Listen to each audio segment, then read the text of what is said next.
So now let us start Newton's laws of motion.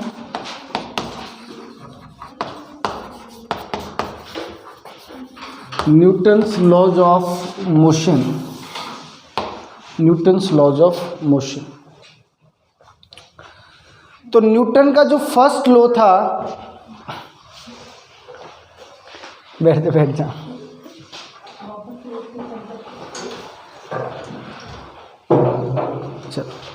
Newton का first law था वो तो क्या था आपका कि अगर कोई पार्टिकल रेस्ट पर है तो वो रेस्ट पर ही रहेगा और यूनिफॉर्म मोशन में है तो यूनिफॉर्म मोशन में ही रहेगा अनटिल अनलेस उस पर कोई एक्सटर्नल फोर्स ना लगे। तो ये जो वर्ड है ना यूनिफॉर्म मोशन, थोड़ा सा पहले इसको समझ लें दोबारा से, ऑल्दो आप लोग काइनेमेटिक्स में इसको पढ़ चुके हो। यूनिफॉर्म मोशन का मतलब होगा कि particle is moving with constant velocity. Particle is moving with constant velocity,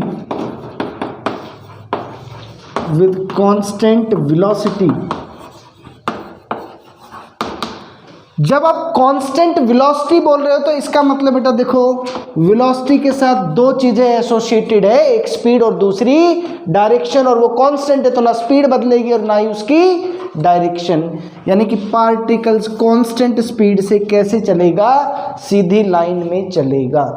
तो कई बार ये सवाल पूछ लेते हैं कि भैया अगर कोई पार्टिकल स्ट्रेट लाइन में कांस्टेंट स्पीड से चल रहा है तो उस पर फोर्स जीरो है कि नॉन जीरो है, बताओ। नॉन जीरो फोर्स है, जीरो फोर्स है, यही तो बात कह रहे हैं। अगर कोई पार्टिकल यूनिफॉर्म वेलोसिटी से या यूनिफॉर्म मोशन में अगर है तो उस पार्टिकल पर नेट फोर्स क्या है, जीरो है।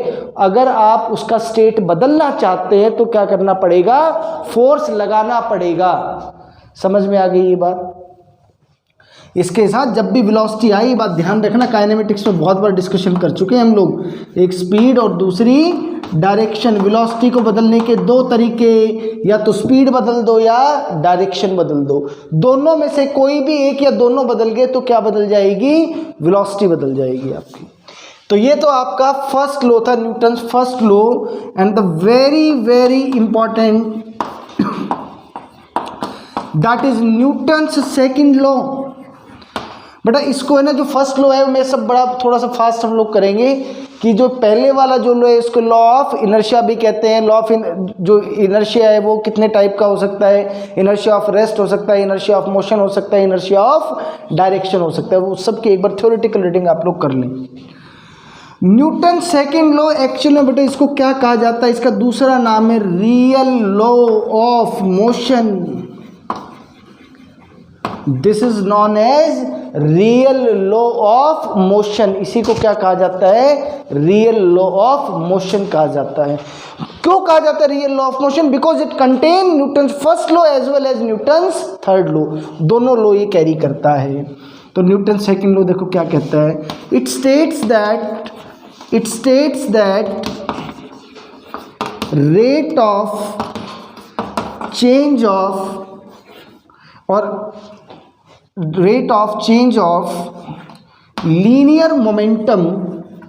linear momentum is directly proportional to force।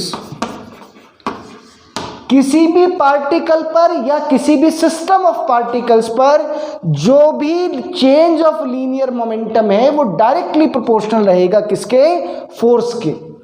It means rate of change तो आपको कौन बताएगा, dp by dt, and it is directly proportional to what, it is directly proportional to force. तो जब आप प्रोपोर्शनलिटी, साइन ऑफ प्रोपोर्शनलिटी हटाते हैं तो उसकी जगह क्या आ जाएगा, एक प्रोपोर्शनलिटी कांस्टेंट आ जाएगा, k dp by dt। Vector form में लिखना चाहो तो ऐसे लिख लो आप। एक्सपेरिमेंटली जब इस कांस्टेंट ऑफ प्रोपोर्शनलिटी की वैल्यू फाइंड आउट की गई, पता लगाया गया, तो k comes out to be 1। Experimentally k की वैल्यू क्या आई, 1 आ गई, और 1 वैल्यू अगर आ गई, here comes the expression for force. F is equal to what, dp by dt। F is equal to what, dp by dt। dp by dt क्या चीज है, rate of change of momentum with respect to time. ये आ गया F is equal to आपका dp by dt। अब इसको और आगे जरा इसको देखो और सॉल्व करते हैं इसको।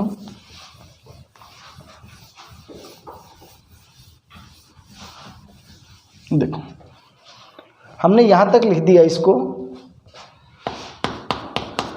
F is equal to dp by dt। चलो अब आप देखो कि P यहां पर लीनियर मोमेंटम है and P is equal to what, P is equal to m into V. भाई लीनियर मोमेंटम किसके बराबर होता है, m इंटू वी के बराबर होता है। Linear momentum is also vector quantity. F is equal to basically m और v। आप कहोगे कि सर मास तो कांस्टेंट है, नहीं, मास कांस्टेंट हो ये जरूरी नहीं है। फॉर एग्जांपल जो रॉकेट वाले जो क्वेश्चंस है जिसमें रॉकेट रिपल्शन है उसमें मास कॉन्टिन्यूसली क्या होता है, डिक्रीज करता रहता है। या कोई ऐसा क्वेश्चन कह दें कि कोई भैया ट्रक है या वो क्या कर रहा है, वो मूव कर रहा है, उसमें कोई लीकेज हो गया, उससे सैंड निकलने लग रही है लगातार, मास लगातार क्या हो रहा होगा, उसमें चेंज हो रहा होगा। यानी कि मास हमेशा कांस्टेंट हो ये जरूरी नहीं है। हम रियल लॉ देखते हैं कि यहां पर डिफरेंशिएशन कैसे करें। तो यहां पे डिफरेंशिएशन कैसे करोगे, यूजिंग प्रोडक्ट रूल। एक बार मास कांस्टेंट, v का डेरिवेटिव dv बाई dt, अगली बार v constant dm by dt,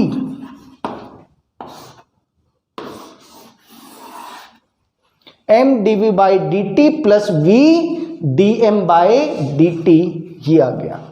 लेकिन अगर क्या हो, ये तो this is the actual form of Newton's second law. ये एक्चुअल फॉर्म है भैया, this is actual form of, this is actual form of, this is actual form of Newton's second law. यही न्यूटन सेकंड लॉ का actual form है। अब इसका special case क्या हो गया, जो 99% केस में अपने काम आता है कि अगर मास कांस्टेंट हो तो हम तो जो डेली जो डे टू डे लाइफ में जो डील करते हैं उसमें तो मास क्या रहता है, वो कांस्टेंट रहता है। मास अगर कांस्टेंट हो जाएगा तो in that case dm by dt is equal to what, dm by dt is zero. कोई मास में चेंज ही नहीं हो रहा, मास कांस्टेंट है। In that case f is equal to m dv by dt, और बेटा ये dv बाई dt आपका क्या रहता है, एक्सेलरेशन के बराबर रहता है। f बराबर ma, क्या रहेगा, f बराबर ma, मास इंटू एक्सेलरेशन। तो ये फॉर्मूला आ गया आपका f बराबर ma। ये फॉर्मूला हम यूज करेंगे f बराबर ma का, ठीक है। दूसरी छोटी छोटी बातें और देख लो आप कि आपने f बराबर क्या लिखा बेटा, dp बाई dt। आप चाहो तो ऐसा भी लिख सकते हो, f is equal to delta p by delta T, delta p by delta T. अगर ग्राफिकली बात करें तो ग्राफ में ये क्या रिप्रेजेंट करता है, dp by dt, very good, slope of momentum time graph, slope of momentum time graph. It means कि जो स्लोप है मोमेंटम टाइम ग्राफ का वो किसको रिप्रेजेंट करेगा, वो फोर्स को रिप्रेजेंट करेगा। तो slope of momentum time graph represents force, represents force, वो फोर्स को रिप्रेजेंट करेगा। क्लियर है ये बात। और इंपॉर्टेंट रिजल्ट बेटा, एक तो ये याद रहे अपने, दूसरा रिजल्ट यहां से एक और आ जाता है क्या कि sir dp is equal to F D T, दोनों साइड क्या कर दें आप, इसको इंटीग्रेट कर दें। जब आप दोनों साइड इंटीग्रेट करेंगे तो इंटीग्रल dp, ये तो क्या आएगा, चेंज इन मोमेंटम। ग्राफ में integration of F D T आपको क्या बताएगा, area under force time graph. ये क्या चीज है बेटा, area under force time graph. तो area under force time graph represents, क्या रिप्रेजेंट करेगा बेटा, मोमेंटम के change in momentum, change in momentum. It represents change in momentum, change in momentum, change in momentum को रिप्रेजेंट करेगा। करो note जरा।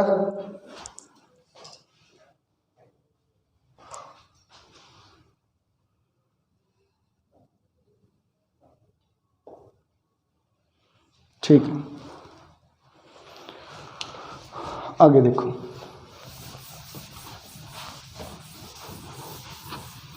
तो अब बात करो, ये जो फोर्स है आपका, फोर्स, ये फोर्स कैसी क्वांटिटी है बेटा? फोर्स आपकी वेक्टर क्वांटिटी है। Force is a vector quantity, force is a vector quantity, force is a vector quantity and its SI unit is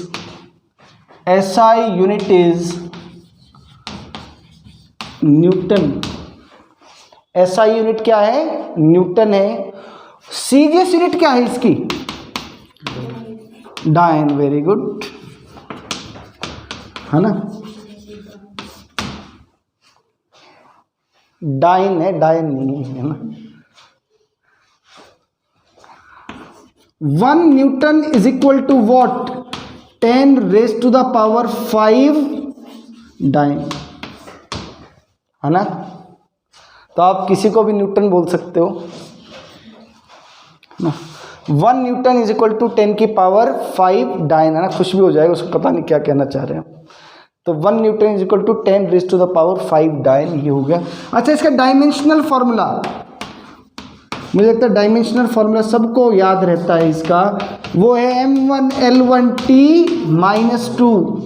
और न्यूटन के अलावा इसकी एक और यूनिट रहती है, वो क्या रहती है? किलोग्राम मीटर पर सेकंड स्क्वायर, किलोग्राम मीटर पर सेकंड स्क्वायर, ये भी इसकी ऐसा यूनिट है। ये फोर्स के बारे में बातें होगी आपकी, फोर्स के बारे में।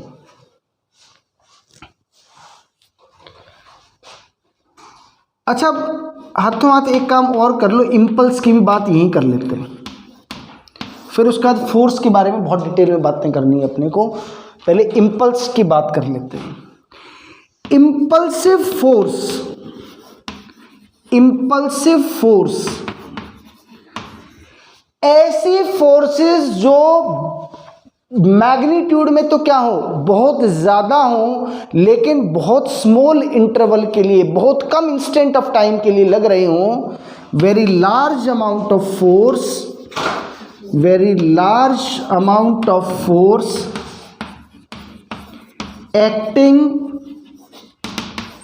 Acting for a very small instant of time. For example, कि किसी बॉलर ने क्या किया, बॉल फेंकी और बैट्समैन ने उसको क्या कर दिया, हिट कर दिया, तो वो जो बॉल जो बैट के कांटेक्ट में रही वो बहुत कम समय के लिए रही, लेकिन फोर्स बैट्समैन के द्वारा इतना ज़्यादा लगाया गया कि बॉल कहाँ चली गई, बॉल बहुत दूर चली गई। Such kind of forces are known as impulsive forces. अब आप इम्पल्स को कैसे डिफाइन करते हैं? Impulse can be written as force into delta T, और you can also write it like integration of F D T. ये integration F D T आपने अभी थोड़ी देर पहले लिखा, ये किसके इक्वल होता है? Change in momentum. So impulse जो है आपका, इम्पल्स ये एक वेक्टर क्वांटिटी होगा। Impulse is a vector quantity, impulse is a vector quantity, vector quantity है बेटा। दूसरी चीज कि it is a vector quantity, sorry नहीं, वेक्टर तो लिख दिया है। इट्स मैग्नीट्यूड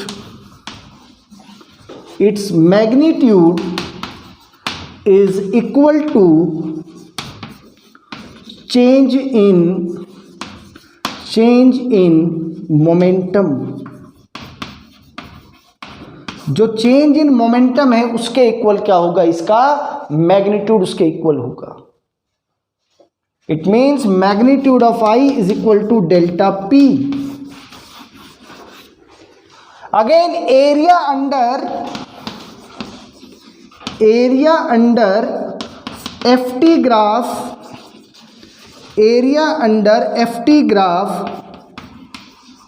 represents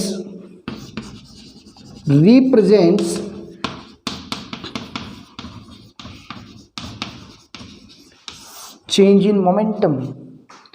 जो area under force time graph है वो भी क्या रिप्रेजेंट करेगा, वो चेंज इन मोमेंटम रिप्रेजेंट करेगा। और चेंज इन मोमेंटम ही तो क्या है बेटा, चेंज इन मोमेंटम ही आपका क्या है, इंपल्स है, यही आपका इंपल्स है।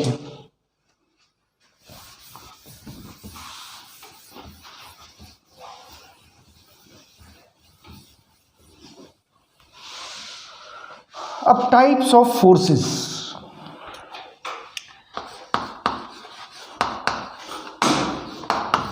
टाइप्स ऑफ फोर्सेस, दो टाइप की फोर्स रहेंगी बेटा। एक तो आपका होंगी कांटेक्ट फोर्सेस, दूसरी आपकी होंगी नॉन कांटेक्ट और फील्ड फोर्सेस, नॉन कांटेक्ट और फील्ड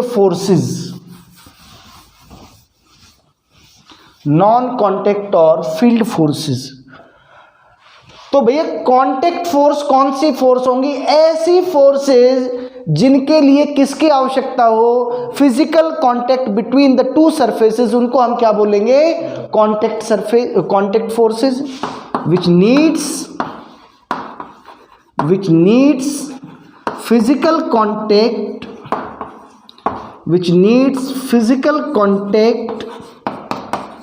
between two surfaces, दो सरफेसेस के बीच में फिजिकल कांटेक्ट की आवश्यकता हो। यानी कि अगर फिजिकल कांटेक्ट नहीं हुआ दो सरफेसेस के बीच में तो वहां पे कांटेक्ट फोर्स नहीं लगेगी। This is the very first condition. अपने जो सिलेबस में जो अभी अपने को पढ़नी है, तीन तरह की contact force. The very first is normal reaction, the second is tension, second one is tension, and the third one is friction force। अब फील्ड फोर्सेस की बात करें।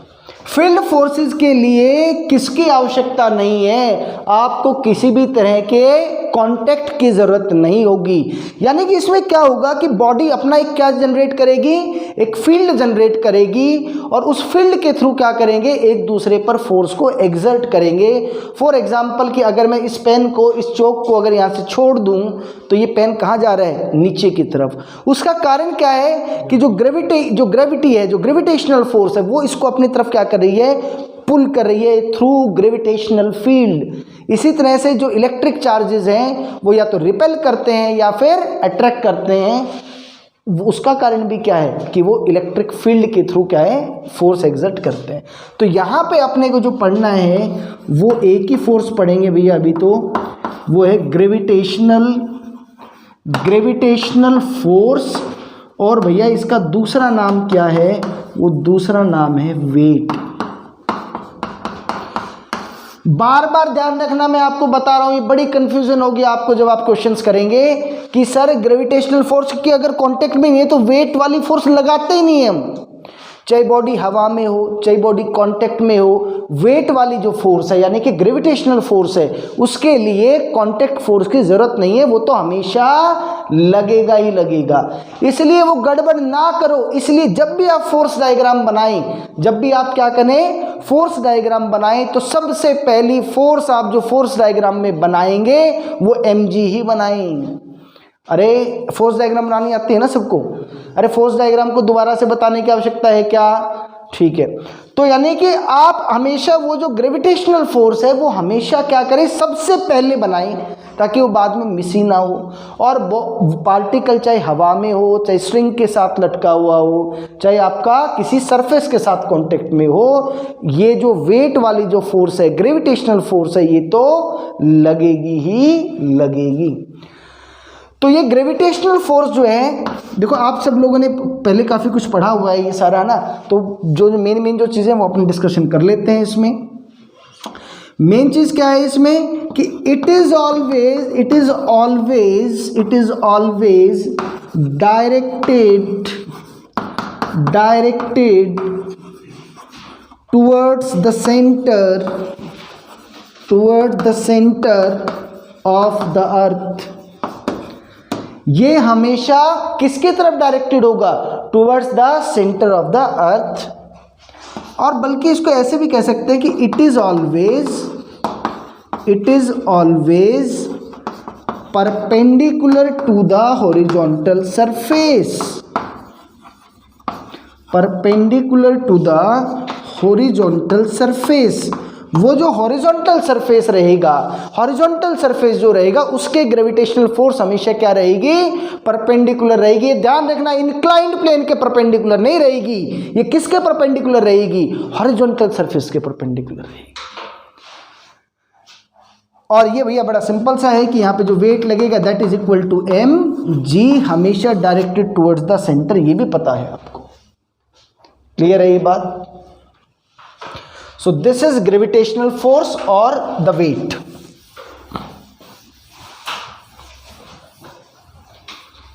अब हम डिस्कशन करते हैं नॉर्मल रिएक्शन का। Now let us discuss normal reaction. तो ये तो हमने देख लिया कि सर जो ये नॉर्मल रिएक्शन जो है ना, normal reaction is a contact force. अगर कांटेक्ट नहीं है दो सरफेसेस के बीच में तो उनके बीच में नॉर्मल रिएक्शन या नॉर्मल फोर्स एग्जिस्ट नहीं करेगी। तो आप इसमें क्या लिखेंगे कि sir whenever two bodies are in contact with each other,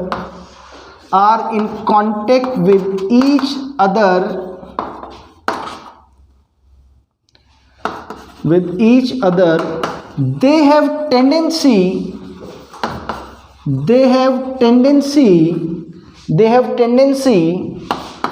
to push against each other,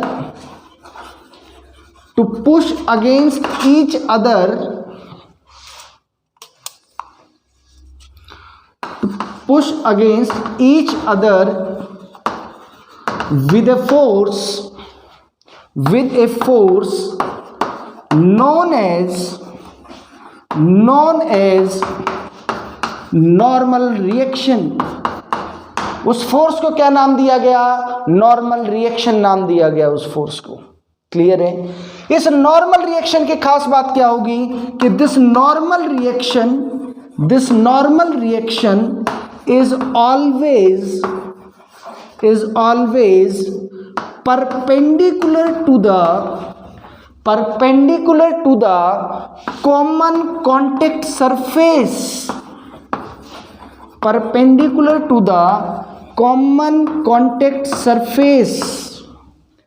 जो कॉमन कॉन्टेक्ट सरफेस है उसके क्या होगा, ये उसके परपेंडिकुलर होगा हमेशा। दूसरी चीज कि it forms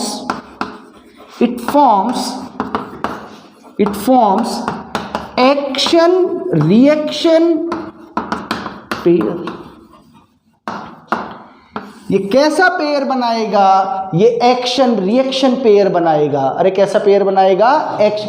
now the question is what is action reaction pair. Action reaction pair का मतलब वो फोर्सेस जिनका मैग्नीट्यूड तो क्या हो, इक्वल हो, लेकिन डायरेक्शन ऑपोजिट हो। Equal in magnitude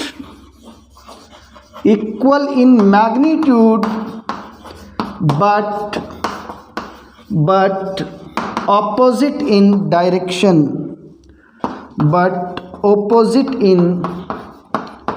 direction. ऐसे जो फोर्सेज हैं उनको आप क्या बोलोगे बेटा, उनको हम बोलेंगे action reaction pair. Action reaction pair का मतलब समझ में आ गया सबको कि सर देखो ऐसा है कि लेटस से कि ये कोई बॉडी रखी है, ब्लॉक रखा है, ग्राउंड पे रखा है, तो यहां पे नॉर्मल रिएक्शन ऐसे लगेगा, ग्राउंड पर नॉर्मल रिएक्शन डाउनवर्ड डायरेक्शन में उतने ही मैग्नीट्यूड का फोर्स अपवर्ड डायरेक्शन में लगेगा। तो मैं ये बात बोल सकता हूं कि sir normal reaction is an internal force. Normal reaction किसी भी सिस्टम के लिए क्या है, इंटरनल फोर्स है, क्योंकि जब आप इसको एक सिंगल सिस्टम कंसीडर करेंगे तो this force will cancel out in pairs. ये क्या हो जाएगा, पेयर्स में कैंसिल आउट हो जाएगा। अगर दो बॉडीज के बीच में संपर्क नहीं है, कांटेक्ट नहीं है, n is equal to 0, if there is no contact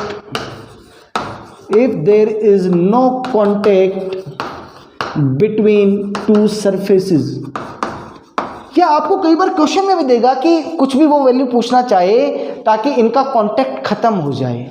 contact खत्म होने का मतलब n 0। ये बात ध्यान रख लेना कि नॉर्मल की मिनिमम वैल्यू 0 हो सकती है, 0 से कम वैल्यू पॉसिबल नहीं है, यानी किसी सवाल में नॉर्मल की वैल्यू नेगेटिव आना संभव नहीं है। नेगेटिव आ ही नहीं सकती, क्योंकि 0 आते तो दो बॉडीज के बीच का क्या खत्म हो चुका है, कांटेक्ट खत्म हो गया, और उसके बाद फिर डायरेक्शन बदलने का कोई सेंस आता ही नहीं है। So minimum value for a normal reaction it can be 0, वो 0 हो सकता है। तो एक्शन रिएक्शन पेयर बनाएगा, कॉमन कॉन्टेक्ट सरफेस के हमेशा क्या रहेगा, परपेंडिकुलर रहेगा। अब जरा एक छोटा सा एफबीडी बना के आपको बताता हूं कि नॉर्मल रिएक्शन की डायरेक्शन को देखना कैसे, वरना बड़ी कंफ्यूजन रहती है। चलो ये जो अभी पिछला क्वेश्चन किया था पहले इसी को देख लो। मान लो बेटा ये ब्लॉक यहां रखा था, ये ब्लॉक यहां रखा है, इसका एफबीडी बना लेते हैं, साथ इसका एफबीडी बना लेते हैं। तो सबसे पहले आप नॉर्मल रिएक्शन की डायरेक्शन जानने के लिए कॉमन कॉन्टेक्ट सरफेस देखिए, यानी कि जो वो दो सरफेसेस जो आपस में क्या है, कांटेक्ट में। क्या वो सरफेस यही है क्या बेटा, अरे दोनों सरफेस यही है। इस सरफेस के परपेंडिकुलर एक ऐसे एरो बना दीजिए, उसके दोनों साइड एरो की डायरेक्शन हो, ये भी एन और ये भी एन। बोलो क्लियर है क्या। अब मैं इस ब्लॉक का एफबीडी बना रहा हूं, इस ब्लॉक का एफबीडी। तो बेटा इस ब्लॉक का एफबीडी में सबसे पहली फोर्स कौन सी बनाई जाए, mg। अरे कौन सी, mg, गड़बड़ नहीं करनी। ये सबसे पहली फोर्स आपने क्या बनाई, mg। क्या ये बॉडी किसी और सरफेस के संपर्क में है क्या, कांटेक्ट में है क्या, क्या बात कर रहे हो, क्यों नहीं है, क्या ये इसके कांटेक्ट में नहीं है क्या। अरे तो एक के कांटेक्ट में, वो एक के तो है, मैंने यही तो पूछा, क्या ये बॉडी किसी और के सरफेस के कांटेक्ट में है क्या, हाँ है ना, इस ग्राउंड के संपर्क में है।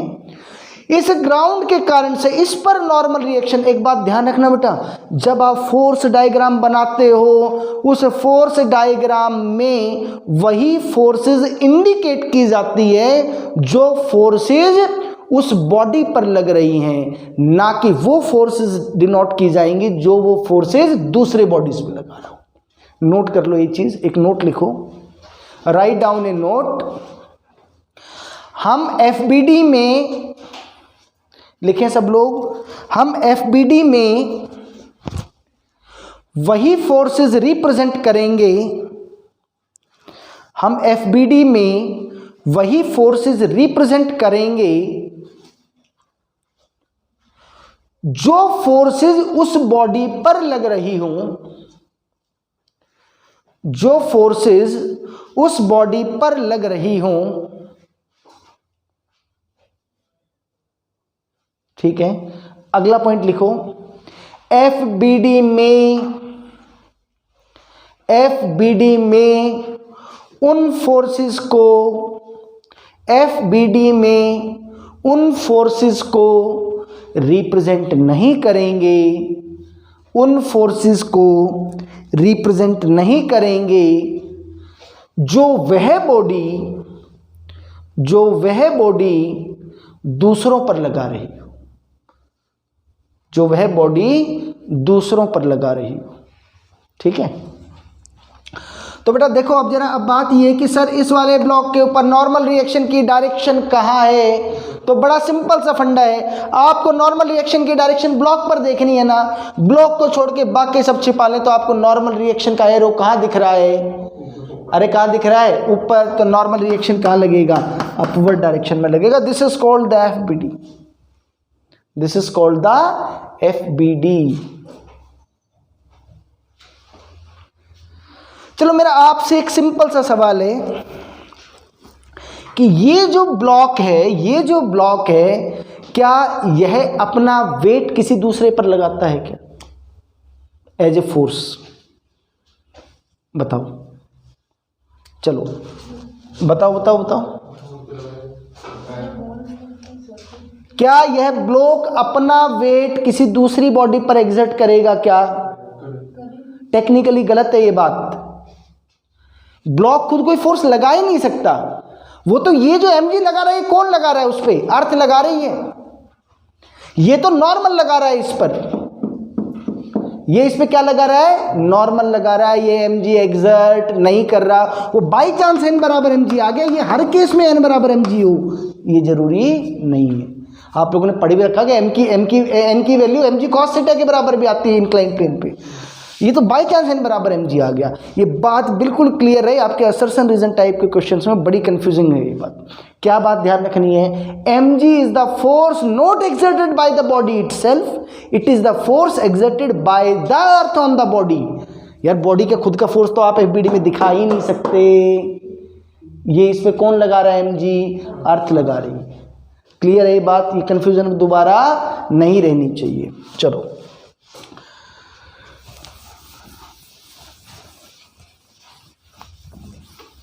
देखो, ये आपको n बराबर mg वाली जो चीज़ है और एक एग्जांपल के साथ क्लैरिटी कर देते हैं और क्लियर कर लेते हैं इसको। देखो जैसे कि ये वाला केस में बहुत लोगों के दिमाग में रहते हैं कि सर n बराबर n दिखते ही लगता है कि mg लग गया हो, नहीं। इस वाले केस में देखो बेटा, इस वाले केस में आपको वेक्टर्स रिजॉल्व करने आते हैं, आई नो, और आपने ये पढ़ा हुआ है कि ये क्या लगेगा बेटा, mg cos थीटा, अरे मालूम है ये वाला mg cos theta along the plane, ये क्या लगेगा, mg sin थीटा। क्या नॉर्मल रिएक्शन, अच्छा ये बात बताओ कि mg जो है वो mg इस इंक्लाइन प्लेन के परपेंडिकुलर हो सकता है क्या? ना, वो इसके परपेंडिकुलर रहेगा, इसीलिए ये mg आया था और ये एंगल थीटा आया था, फिर रिजॉल्व किया था इसको। दूसरी इंपॉर्टेंट बात, नॉर्मल रिएक्शन का कॉमन कॉन्टेक्ट सरफेस ये है, ये नॉर्मल रिएक्शन की डायरेक्शन को लिखने में गड़बड़ी ना करें। और चलो इसको अभी के लिए, चलो ठीक है, इसको एज इट इज रखें। तो वर्टिकल डायरेक्शन में मोशन बेटा नहीं हो रहा है इस बार, तो n बराबर क्या होगा यहाँ पर, mg cos थीटा। क्या वो mg के बराबर आया? ना, n mg के बराबर हो सकता है लेकिन हर बार हो ये जरूरी नहीं है। क्लियर होगी ये बात? चलो तो एक और क्वेश्चन करते हैं, बढ़िया सा एक और क्वेश्चन करते हैं।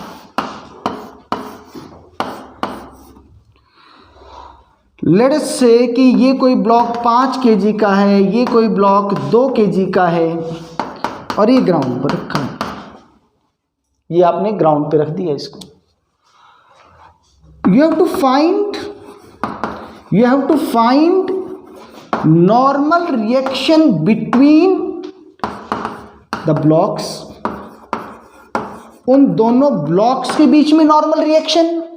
दूसरी चीज बेटा, दूसरी चीज between the ground and the block, between the ground and the block.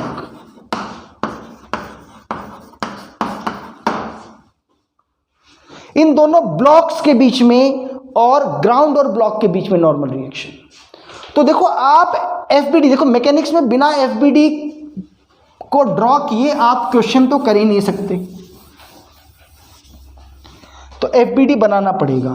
FBD बनाना शुरू करें उससे पहले जो आपको जो ओरिजिनल जो सिचुएशन दे रखी है उसमें हल्की सी थोड़ी सी क्या कर लें, छेड़छाड़ कर लें इसके साथ। देखो कैसे करनी है। क्या ये वाला जो सरफेस है बेटा, ये कांटेक्ट में है क्या ग्राउंड के? तो क्या है नॉर्मल रिएक्शन लगनी चाहिए? अरे लगनी चाहिए, बिल्कुल लगेगी सर, क्यों नहीं लगेगी। ये मान लिया और इसको नाम दे दिया क्या, N1। हमेशा ऐसे बनाए, डबल एरो बनाए। यहां पर बेटा इन दोनों के बीच में भी लगेगी and let it be N2। Clear होगी ये बात। ये हमेशा आप करें FBD को बनाने से पहले। चलो ये क्वेश्चन इधर से नोट कर लिया होगा। आगे देखो, ये जो 2 kg वाला जो ब्लॉक है, 2 kg वाला जो ब्लॉक है, इसका FBD बनाते हैं। सब लोग एक बार ध्यान से देखना, आप जो जो गलतियां करेंगे वो मैं पहले खुद करूंगा, आपको पकड़नी है कि वो गलतियां कहाँ कर रहा हूं मैं। हो सकता है ना भी कर रहा हूं, वैसे पूछूं। सबसे पहली फोर्स कौन सी लगेगी? mg। तो भैया डाउनवर्ड डायरेक्शन में फोर्स कितनी लग जाएगी? 20 न्यूटन। मैं नॉर्मल रिएक्शन को, अच्छा अब मुझे एक बात बताओ, 2 kg वाले ब्लॉक पर N2 की डायरेक्शन कहाँ है? अपवर्ड। अरे आपने इसको ऐसे छुपाया तो N2 की डायरेक्शन कहाँ आ रही है? अपवर्ड आ रही है बेटा। ये क्या आ गया? N2। क्या ये ब्लॉक रेस्ट पर है? अरे ब्लॉक रेस्ट पर कह लो, इक्विलिब्रियम कह लो, क्या एक ही बात है? तो आप यहां से क्या इक्वेशन लिख सकते हो? N2 बराबर 20 न्यूटन। बोलो क्लियर है क्या? पक्की बात है ये। चलो 5 kg वाला ब्लॉक, 5 kg वाला ब्लॉक, 5 kg वाले ब्लॉक का FBD बनाइए। 5 kg वाले ब्लॉक पे सबसे पहली फोर्स कौन सी लगाऊं? 50 न्यूटन। उसका जो वेट है 50 न्यूटन। ये 5 kg वाला ब्लॉक कितने कितने कितने सरफेसेस के कांटेक्ट में है? 2। तो कितनी नॉर्मल लगेंगी? 2। एक N1 और दूसरी N2। मुझे N2 की डायरेक्शन 5 kg पर बताइए। अरे डाउनवर्ड डायरेक्शन है, ये क्या डायरेक्शन आ गई इसकी? Downward N2। N1 की डायरेक्शन अपवर्ड। और भैया क्या ये 2 kg वाले का वेट भी इस पर लगेगा क्या? अरे 2 kg वाला जो ब्लॉक रखा है इसका वेट लगेगा कि नहीं लगेगा? अभी जो बात बताई थी आपने उसको नहीं सुना। इसका मतलब weight is the force exerted by the earth on the body। ये बॉडी नहीं लगाती, ये बॉडी तो नॉर्मल रिएक्शन लगाएगी। वो नॉर्मल लगा चुके हो, अब वेट का ही बात का लगाएगा। वेट तो इस पर लग गया अर्थ के द्वारा, इस पर लग गया अर्थ के द्वारा, लिख दिया आपने। वो 2 kg वाला क्या खुद वेट लगा सकता है क्या? नहीं। जरा इसको ऐसे विजुलाइज करो, क्या मैं इस 2 kg वाले ब्लॉक को स्पेस में ले जाऊं तो क्या ये खुद के कारण कोई वेट लगा पाएगा? नहीं लगा। क्यों नहीं लगा पाएगा? अरे खुद वो लगा ही नहीं सकता। ये फोर्स लगाता कौन है? ये तो ग्रेविटी लगाती। कौन लगाता है? तो ये गड़बड़ नहीं होनी चाहिए। बार बार इसलिए मैं कह रहा हूं कंफ्यूजन होगी कि इसका वेट, सर इसका वेट नहीं लगाया आपने। वो नॉर्मल रिएक्शन लगा सकता है, वो वेट कौन लगाएगा? अर्थ लगाएगा। एक कंफ्यूजन दोबारा ना हो। यहां से इक्वेशन बताओ बेटा। N1 बराबर 50 plus N2 and N2 is equal to 20 newton. N1 comes out to be 70 newton. 70 newton. बोलो क्लियर है क्या ये बात? नॉर्मल रिएक्शन का ये ध्यान में रखना है। समझ में आ रही है बात?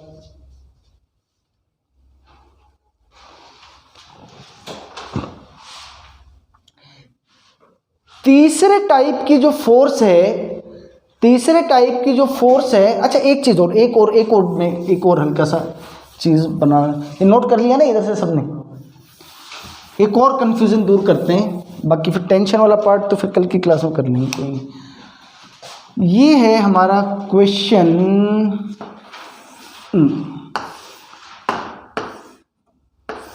ये एक ब्लॉक, ये आपका दूसरा ब्लॉक, ये 5 किलोग्राम, ये 2 किलोग्राम। इस पर मैंने फोर्स लगाई है लेटस से 30 न्यूटन।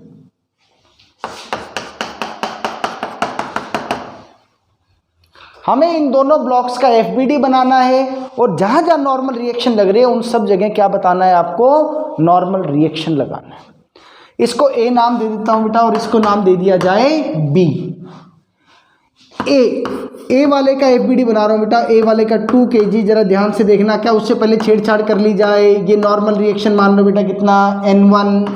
ये नॉर्मल रिएक्शन N2। क्या इसके अलावा भी कोई नॉर्मल रिएक्शन लगेगा क्या? ये रहा ना एक और सरफेसर जो कांटेक्ट में है। Let this force be N3। 2 kg वाले का, 2 kg वाले पे मुझे एक बात बताओ बेटा, सबसे पहले क्या लगेगा? उसका वेट 20 न्यूटन। N1 की डायरेक्शन इस पर अपवर्ड, 30 न्यूटन की डायरेक्शन इस पर इधर, और कोई डायरेक्शन? N3 भी तो लग रहा है सर इधर, क्या इसके अलावा और कोई फोर्स लग रहा है इस पर? बोलो, कोई फोर्स नहीं लग रहा, बिल्कुल क्लियर कट आंसर आ रहा है। ये 20 न्यूटन आ गया बेटा, और N3 आपका कितना आ गया? 30 न्यूटन आ गया। इस तरह के सवालों में ध्यान रखना, हॉरिजॉन्टल फोर्स जो भी इस तरह के केस में लगाई जाएगी वही हॉरिजॉन्टल फोर्स किसके बराबर होगी? नॉर्मल रिएक्शन के बराबर आ जाएगी। नाउ द वेरी इंपॉर्टेंट चीज जो मैं सिखाना चाह रहा था, अच्छा मुझे बताओ कि यहाँ पे और कोई आपने कोई चीज मिस तो नहीं कर दी यार? एक इस वाली वॉल से भी क्या लगेगा बेटा? एक नॉर्मल रिएक्शन। इसका एफबीडी बनाएं। देखो भैया, इसके एफबीडी में 50 न्यूटन फोर्स तो ये बन गई, एक यहां से नॉर्मल रिएक्शन क्या लग गई? N2, एक यहां से N4 इधर लग गई, और यहां से बेटा यहां से N3 की डायरेक्शन इधर लग गई। बोलो क्लियर है क्या? क्या और कोई फोर्स अभी लगानी बाकी है क्या? जरा देख लीजिएगा। What about this 30 Newton? क्या यह 30 न्यूटन की फोर्स इस सेकंड वाले ब्लॉक पर लगनी चाहिए कि नहीं लगनी चाहिए? बताओ क्या होगा? ये 30 न्यूटन का लग रहा है सबको कि लगनी चाहिए। अरे इसी ने तो नॉर्मल रिएक्शन क्रिएट किया है N3। क्या ये वाली फोर्स डायरेक्टली इस बॉडी पर लग रही है क्या? तो आप कैसे इसके एफबीडी पे रिप्रेजेंट कर सकते हो इसको? ये इसके कारण से नॉर्मल रिएक्शन आ गया। अगर ये फोर्स नहीं होती तो ये N3 वाला कंपोनेंट भी नहीं आता। आप एफबीडी बना के चेक कर लो चाहे। आई कुछ बात समझ में? यानी कि सर एफबीडी में वही फोर्सेज रिप्रेजेंट करेंगे जो डायरेक्टली उस बॉडी पर लग रही हूं। किसी और दूसरी बॉडी पे कोई एक्सटर्नल फोर्स लग रही है, मुझे अपने वाले एफबीडी में उसको दिखाने की जरूरत नहीं है। उसके कारण जो इम्पैक्ट आया वो किसके फॉर्म में आ चुका होगा? नॉर्मल रिएक्शन के फॉर्मेट में आ चुका होगा, वो मैं काउंट कर चुका। ये बात ध्यान रखना कि ये वाली फोर्स इस वाले एफबीडी में नहीं आएगी। बाकी क्वेश्चन में कुछ है नहीं। N2 बराबर 50 न्यूटन। यहाँ यही एक बात समझाना चाह रहा था बेटा आपको कि वो जो दूसरी वाली बॉडी पे जो एक्सटर्नल फोर्स लग रही है, उस एक्सटर्नल फोर्स को आप इस बॉडी में मत रिप्रेजेंट करो, इसमें मत रिप्रेजेंट करो। जितना आपको ये करवाया है इस सब पे आप क्या कर लीजिए, इन सब पे आप जो भी आपके पास मटेरियल है उस मटेरियल से क्वेश्चंस इसके कर लीजिए, ठीक है। और चेंज इन मोमेंटम और जो उस तरह के जो क्वेश्चंस हैं आप लोग कर सकते हैं। जो डाउट हो उसको हम कल की क्लास में डिस्कस करेंगे। इसके आगे कल की क्लास में टेंशन और फिर उसके बाद क्या स्टार्ट करेंगे, फ्रिक्शन करेंगे, और उसके बाद बाकी जो F बराबर ma वाले हैं उस पर क्वेश्चंस करेंगे, ठीक है। Thank you.